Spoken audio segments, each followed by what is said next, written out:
madaxweynaha jamhuuriyadda federaalk Soomaaliya mudane xasan sheekh maxamuud uu weeliyay ra'iisul wasaaraha xamse cabdi barre ayaa galabta la hadlay saxaafadda una sheegay inuu caafimaad qabo. waxaan rabaa anigana inaan farxadooda farxad ku daro oo aan u sheego inaan caafimaad qabo alxamdulillaah. baryahan waatay hore loo sheegay inaan xanuunsanahay, waa run. cudurkaas covid-19 laga helay, ugu dambeyn hadda haddii la test gareeyey 2 jeer laygu celiyey, 2 test laga qaaday inaan caafimaad qabo ayaa markii dambe labadiiba negative ay noqdeen. waa caafimaad qabtaa la yidhi alxamdulillaah. ilaahay yaa mahaddaas iska leh. madaxweyne xasan sheekh maxamuud ayaa u mahad celiyey shacabka Soomaaliyeed ee hawada u soo mariyay Soomaaliyeed meel kastoo ay joogaan, ducadoodii iyo baarakayntoodii iyo maxaan ku iraahdaa sida ay maxaan ku iraahdaa iigu soo duceeyeen, ilaahayna ducadoodii wuu ii aqbalay. waxaan rabaa dadka Soomaaliyeed ayagana inaan u mahad celiyo, waan iraahdo waa mahadsantihiin, ducadiina waa ku mahadsantihiin. waxaan rabaa ummadda meel kastoo ay joogto inaan u sheego aad iyo aad ayaan u caafimaad qabaa alxamdulillaah. maalmaha soo socdana xafiiskaygaan si regular caadi aan u tegi doonaa, shaqadayda caadigaan wada doonaa, inkastoo baryahanba intii aan guriga ku jiray shaqadana aan waday. dadka Soomaaliyeed waxaan u sheegayaa wax badan ilaahay mahadii waa ilaahay ayaa sabab waa inaan aad iyo aad u caafimaad ma dhibtoon, xanuun badan iyo culays badanna maan arag. intii xataa aan waa is ilaalinayay, waxaan ilaalinayay nidaamka muxuu ahay iyo xeerarka u yaallo ilaalinta cudurkan dhibka badanne. laakiin dadka Soomaaliyeed waxaan u sheegaa tallaalku waxbuu taraa. aniga 3 tallaalba waan qabay, 2 caadiga ahayd iyo kii boosterka ahay.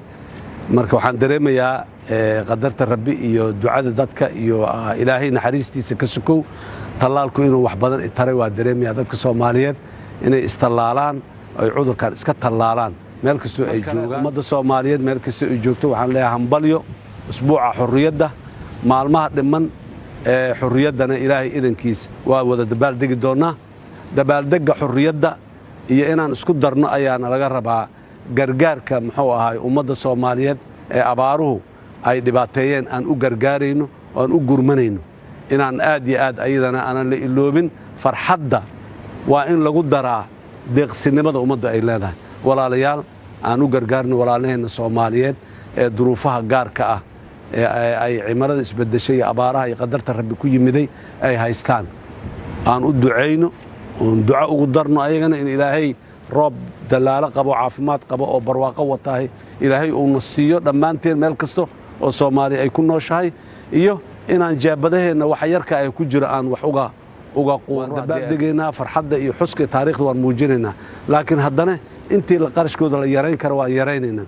qarashaadkii bajetka dowladnimada waxa ugu jiro maalmahan loogu talagalayna waataan hore go'aanka u gaarnay oo aan u leexinay muxuu ahaay dadka Soomaaliyeed culayska haysta si looga yareeyo. ilaahay idankiis taasaan ka wada shaqaynaynaa. dhib kale ma jiro alxamdulillaah. mar kale iyo mar kale waa salaamayaa.